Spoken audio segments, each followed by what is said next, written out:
कक्षा 9 विज्ञान पाठ 2 क्या हमारे आसपास के पदार्थ शुद्ध हैं? विनय सर, इस वीडियो में हम विलयन की सांद्रता और विलयन की सांद्रता प्रतिशत में ज्ञात करने की विधियों के बारे में अध्ययन करेंगे। सबसे पहले विलयन की सांद्रता। विलयन में विलायक की मात्रा के अनुपात में विलेय पदार्थ की मात्रा को विलयन की सांद्रता कहते हैं। इसका अर्थ ये होता है कि विलयन में विलायक के अंदर कितना विलेय पदार्थ आप मिलाते हो उसके अनुपात को विलयन की सांद्रता कहते हैं। यहाँ पर हम विलायक की मात्रा द्रव्यमान अथवा आयतन में लेते हैं, उसी प्रकार विलेय पदार्थ की मात्रा को भी द्रव्यमान अथवा आयतन में लेते हैं। इसलिए विलयन की सांद्रता ज्ञात करने का सूत्र विलेय पदार्थ की मात्रा बट्टे में विलयन का आयतन। विलयन की सांद्रता प्रतिशत में ज्ञात करने की विधियाँ तो 3 विधि है जिसके द्वारा हम विलयन की सांद्रता प्रतिशत में ज्ञात कर सकते हैं। नंबर 1, द्रव्यमान बट्टे में विलयन के द्रव्यमान प्रतिशत, जिसे मास अपॉन मास प्रतिशत सांद्रता अथवा वेट अपॉन वेट प्रतिशत सांद्रता द्वारा दर्शाया जाता है।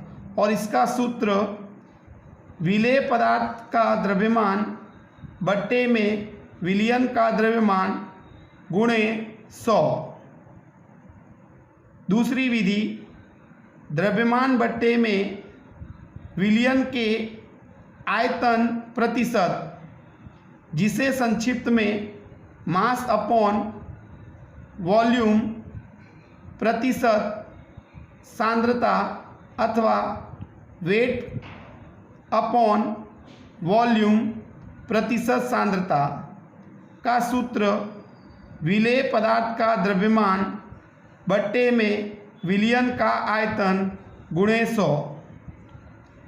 तीसरी विधि, आयतन बट्टे में विलयन के आयतन प्रतिशत, जिसे हम संक्षिप्त में वॉल्यूम बट्टे में वॉल्यूम प्रतिशत सांद्रता बराबर विलेय का आयतन बट्टे में विलयन का आयतन गुणे 100। अब हम एक सवाल देखेंगे। किताब का उदाहरण नंबर 2.1। एक विलयन के 320 ग्राम विलायक जल में 40 ग्राम साधारण नमक विलेय है। विलयन की सांद्रता का परिकलन करें, यानी विलयन की सांद्रता ज्ञात करें। तो यहाँ पर विलायक के रूप में क्या है? जल है, यानी पानी लिया जाता है। तो इसका मतलब ये हुआ कि विलायक का द्रव्यमान 320 ग्राम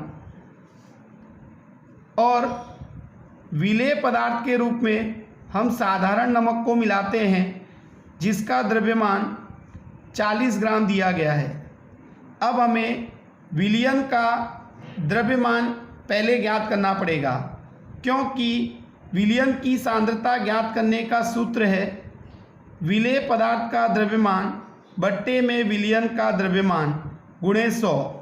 तो हमें विलेय पदार्थ का द्रव्यमान तो सवाल में दिया ही है 40 ग्राम। हमें विलयन का द्रव्यमान ज्ञात करना है। तो हमें मालूम है कि विलयन कैसे बनता है। विलायक में जब विलेय पदार्थ को मिलाते हैं तो विलयन बनता है। तो हमें दोनों के द्रव्यमान को जोड़ेंगे तो विलयन का द्रव्यमान हमें मिल जाएगा। इसलिए विलयन का द्रव्यमान ज्ञात करने का सूत्र विलेय पदार्थ का द्रव्यमान प्लस विलायक का द्रव्यमान। विलेय पदार्थ का द्रव्यमान 40 ग्राम दिया है, विलायक का द्रव्यमान 320 ग्राम, दोनों का जोड़ होगा तो 360 ग्राम। यह विलयन का द्रव्यमान होगा। अब विलयन का द्रव्यमान प्रतिशत ज्ञात करना है, जिसका सूत्र हम पढ़ चुके अभी। विलेय पदार्थ का द्रव्यमान बट्टे में विलयन का द्रव्यमान गुणे 100। विलेय पदार्थ का द्रव्यमान सवाल में दिया है 40 ग्राम, यहाँ पर 40 लिखेंगे। विलयन का द्रव्यमान अभी हमने ज्ञात किया 360, तो 360 लिखेंगे गुणे 100। यहाँ पर एक जीरो से एक जीरो कट जाएगा, यहाँ पर भाग देंगे तो यहाँ पर ये दोनों संख्या 4 से कट रही है, तो यहाँ पर 4 दाम 40 और 4 नाम 36। यहाँ पर 10 गुणे 10 यानी 100 बट्टे में 9, 100 को 9 से भाग देंगे तो उत्तर आएगा 11.1%। यह हमारा उत्तर होगा। Thank you.